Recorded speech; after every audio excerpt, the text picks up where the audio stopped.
আদর্শবান বানাবেন। সম্মানিত উপস্থিতি, সন্তানকে আপনি ছোটবেলা থেকে আমরা অনেক নেগেটিভ কিছু করে থাকি, যার কারণে সন্তান কিন্তু মনে করেন যে লাইন ছাড়া বেলে নিয়ে চলে যায়। সন্তান ভুল করতে পারে বা পরীক্ষার রেজাল্ট ভালো করতে পারে নাই বা ভালো মতো পড়া হয় নাই, এখন অনেকে আমরা বলে দেন এই তুই একটা গাধা করে গাধা, তোর দ্বারা কিচ্ছু হবে না, তুই কিছুই করতে পারবি না, তোকে ঘাস খালে খাইতে হবে, তুই মানুষের বাড়ি জল দিয়ে খাবি, তোর দ্বারা কিছু হবে না। এই ধরনের যখন নেগেটিভ ধরনের আপনি কথাবার্তা বলবেন তখন সন্তানের মনোবল ভেঙে পড়বে। সে বলবে যে না, আমার দ্বারা যেহেতু কিছু হবে না, তখন সে দেখবেন যে লেখাপড়ার মনোযোগ আরো কমায় দিবে। এমনি যে পড়তেছিল, যখন আপনি এই কথাগুলো বলবেন তখন সে আরো পড়া বাদ দিয়ে দেবে, যে আমার দ্বারা তো কিছু হবে না, পড়াশোনা করে আমাদের সে আরো বেকার হয়ে যাবে। এই জন্য সন্তানকে সবসময় আপনি পজিটিভ ইতিবাচক কথা বলবেন।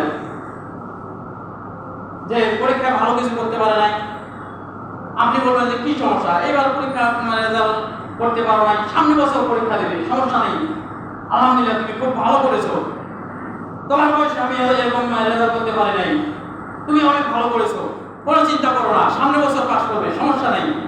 তাকে উৎসাহ দিবেন।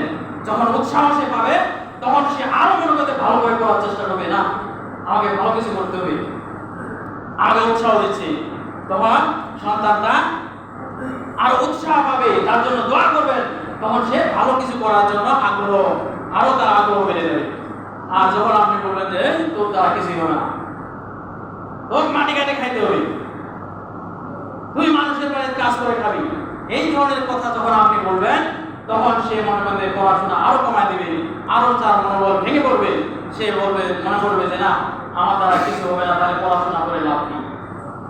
সম্মানিত উপস্থিতি, এরকম যে কোনো কাজের ক্ষেত্রে সন্তানের ত্রুটি একটা কিছু হলেই তাকে মনে বকা দিবেন বা গালি দিবেন বা প্রত্যেকটা জায়গায় তার ত্রুটিগুলো তুলে ধরবেন, এটা ঠিক নয়। কিছু কিছু ভুল আপনাকে ক্ষমা করতে শিখতে হবে। সাধারণ কিছু ভুল করে ফেলছে, আপনি তাকে ক্ষমা করে দেন। সবসময় ভুল না ধরা, সবসময় ভুল না ধরা, কিছু কিছু ভুল আপনি তাকে ক্ষমা করে দিবেন এবং তাকে সবসময় বই পড়া দিকে আপনি তাকে উৎসাহ দিবেন।